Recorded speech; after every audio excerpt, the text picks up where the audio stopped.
Today we're diving straight into the chaos. I'm hunting the legendary Kobe beef, king crab legs as big as my arm, and scallops so fresh they might still be moving. Welcome to the Tsukiji Outer Market. This isn't just a market, it's a pilgrimage, and I'm taking you for every single bite. So let's start out with some Kobe beef at the Tomo Steakhouse. You're gonna see a lot of places that you can just kind of dip into, so you're not gonna eat while you're walking. You're gonna dip into these little corners and places, because otherwise also there's not a lot of trash. You want to be able to bring back the remains, like your blade and your stick and all of that kind of stuff. You can see it's still dripping, just freshly cooked. Let's go ahead and take a bite.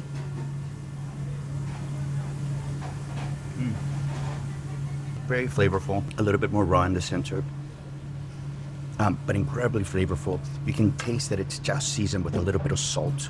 Now, the Kobe beef is not as tender as Wagyu, but it's still incredibly tender. There we go. You can see it right there. You can see a little bit of the pink center.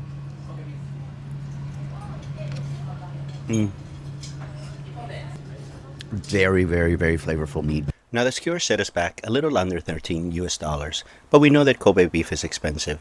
But now let's go ahead and try an even more expensive cut of meat, Wagyu.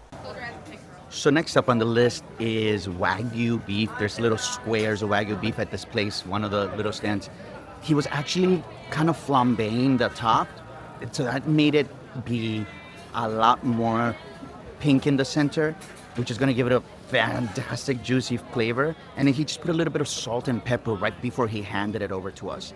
I also got the scallops, which are these huge scallops. They're cooked, they're also on the grill, and then he added a sauce to it. I don't know what the sauce was. I'm assuming that it's some sort of little bit of sweet sauce on top of it. But other than that, it's a very clean dish. It's very simple, and it's so cool to be able to see these really great cooks with these amazing ingredients right there. Right, here's the Wagyu.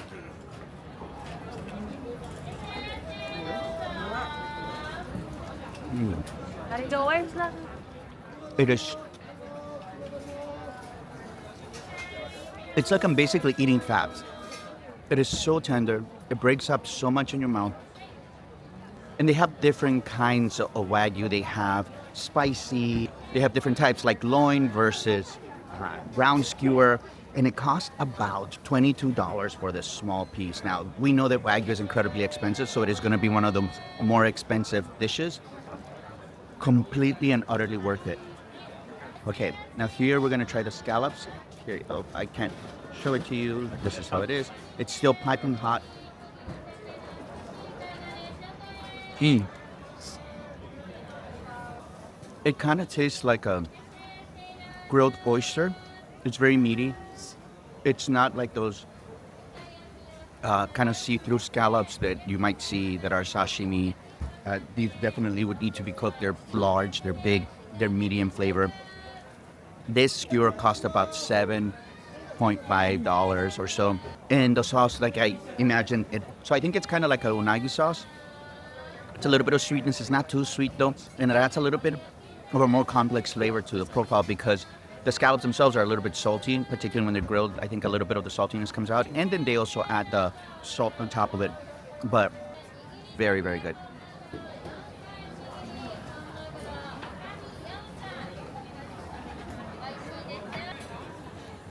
I just had the second piece of the Wagyu. My God, is it good. I wish I could eat an entire plate of that. It would cost me several $100s. But, you know. Now, we're not done with the Wagyu yet. This time, let's try it in my favorite form, with fried noodles.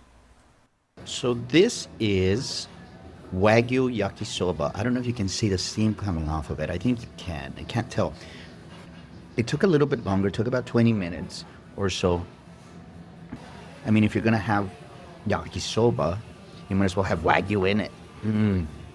So it's about $13 for this plate. It's not huge, but also not insignificant. This is definitely one of the bigger dishes that we have seen. Here it is. Go ahead and try it. Still piping hot.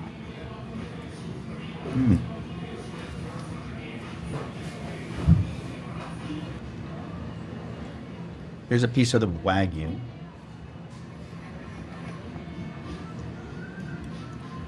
Mm.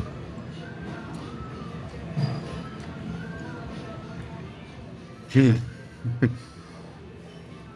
Similar to that other place, it tastes like you're eating fat. You know, like the silky, flavorful part of a really good steak. That's what it tastes like. It just melts in your mouth. It disintegrates. It's so tender. I don't know if I've had Wagyu of this caliber in the United States. Mind you, it's not like I go eating Wagyu in a lot of places. It's not like I can afford it.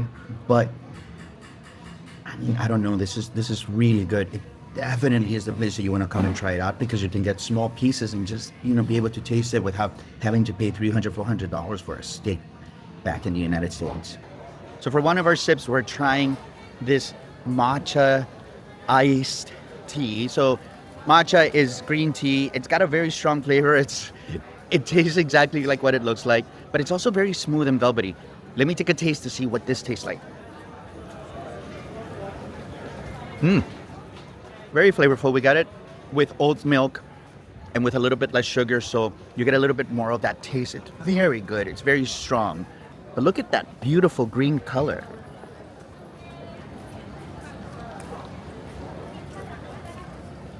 This is a double shot of matcha. And so matcha is caffeinated, so it's definitely something that you can do instead of a latte or a coffee. And in some places you can get a dirty matcha, which is adding coffee to a matcha drink so that you can get both at the same time.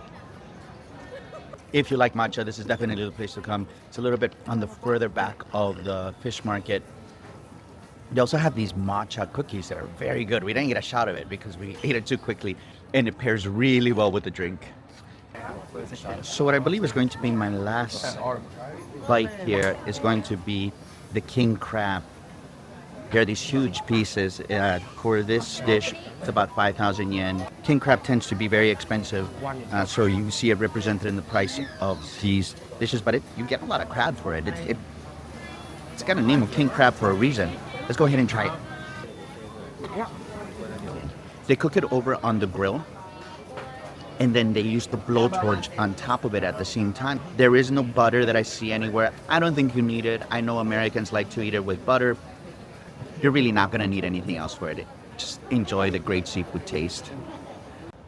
So if you come a little bit later in the day, right now it's about 2 p.m. Some places are closed, but it completely empties out. There are still many places that are open though, so you can still get really great seafood, particularly in the sit-down places.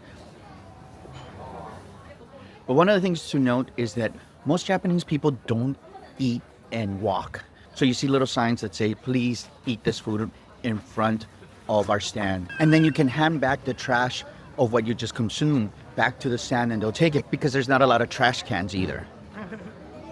And this brings our time to the chaotic Tsukiji market to a close.